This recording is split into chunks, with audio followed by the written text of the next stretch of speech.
Pernahkah kamu berpikir tentang bagaimana sabda dan ajaran Nabi Muhammad SAW yang dikenal sebagai hadis dilestarikan selama berabad-abad, berbeda dengan Al-Quran yang dikompilasi pada masa sahabat Nabi? Pengumpulan hadis membutuhkan proses yang jauh lebih panjang dan kompleks. Yuk, kita pelajari sejarah luar biasa ini. Pada masa Nabi Muhammad SAW, para sahabat sering mendengar dan menghafalkan sabda beliau. Sabda-sabda ini menjadi pedoman dalam hal-hal yang tidak secara langsung dijelaskan dalam Al-Quran. Beberapa sahabat juga menuliskan sabda-sabda Nabi di atas berbagai media seperti kulit, tulang, atau perkamen. Namun, upaya ini belum dilakukan secara sistematis. Mengapa? Karena pada masa itu fokus utama adalah memastikan bahwa Al-Quran dihafalkan dan ditulis dengan benar tanpa tercampur dengan teks lain. Namun, seiring berjalannya waktu dan Islam menyebar ke berbagai wilayah, muncul kebutuhan untuk melestarikan sabda Nabi SAW. Setelah Nabi wafat, para sahabat sering mengutip sabda-sabda beliau untuk memberikan panduan kepada umat muslim. Sabda-sabda ini kemudian diteruskan secara lisan dari generasi ke generasi.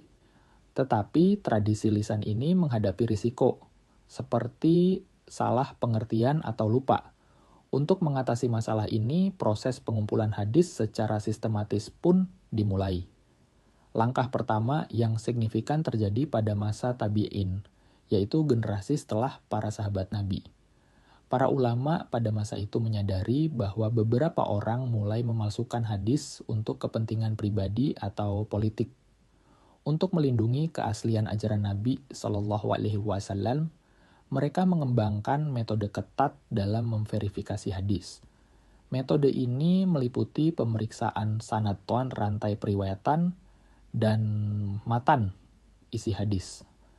Sanad diperiksa untuk memastikan bahwa setiap perawi dalam rantai tersebut adalah orang yang terpercaya, memiliki ingatan yang baik, dan benar-benar bertemu dengan orang yang mereka klaim menjadi sumber hadis. Sedangkan matan atau isi hadis juga dianalisis untuk memastikan bahwa isinya sesuai dengan Al-Quran dan prinsip-prinsip Islam. Salah satu upaya awal yang penting dalam pengumpulan hadis dilakukan oleh Imam Malik bin Anas yang menyusun kitab Al-Muwatta. Kitab ini berisi koleksi hadis yang dikombinasikan dengan praktik masyarakat Madinah.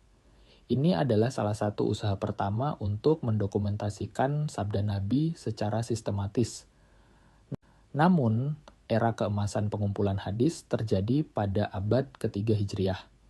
Pada masa ini, muncul para ulama hadis terkenal seperti Imam Bukhari wafat pada tahun 256 Hijriah dan Imam Muslim wafat pada tahun 261 Hijriah.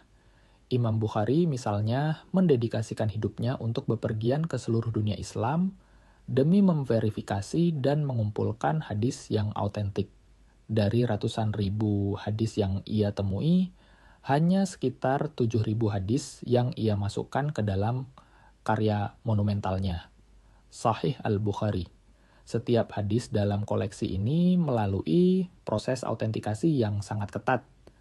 Koleksi-koleksi penting lainnya kemudian muncul seperti Sahih Muslim, Sunan Abu Dawud wafat pada tahun 275 Hijriah, Sunan At-Tirmidzi wafat pada tahun 279 Hijriah, dan Sunan An-Nasa'i wafat pada tahun 303 Hijriah. Karya-karya ini yang dikenal sebagai Kutub Al-Sittah, 6 kitab kanonik, menjadi fondasi utama literatur hadis dalam kajian Islam. Lalu apa yang membuat proses pengumpulan hadis ini begitu unik dan terpercaya? Salah satu faktornya adalah pengembangan ilmu hadis, yaitu disiplin ilmu yang diciptakan oleh ulama muslim awal. Ilmu ini mencakup prinsip-prinsip untuk memverifikasi perawi, mengategorikan hadis berdasarkan tingkat keasliannya. Misalnya, Sahih, Hasan, Dhaif, hingga meneliti biografi para perawi untuk memastikan kredibilitas mereka. Pelestarian hadis bukan hanya sekadar usaha intelektual, tetapi juga bukti cinta dan dedikasi yang luar biasa untuk memastikan ajaran Nabi Muhammad SAW diteruskan dengan benar kepada generasi mendatang. Berkat usaha ini, kita memiliki akses ke khazanah ilmu yang membantu kita memahami Islam di luar Al-Quran. Hari ini kita mungkin menganggap keberadaan koleksi hadis sebagai sesuatu yang biasa, tetapi di balik setiap hadis terdapat kisah penuh perjuangan, perjalanan, dan pengorbanan. Tanpa usaha ini, banyak ajaran dan kehidupan Nabi SAW mungkin telah hilang. Luar biasa, bukan? Bagaimana perhatian besar diberikan untuk menjaga warisan Nabi.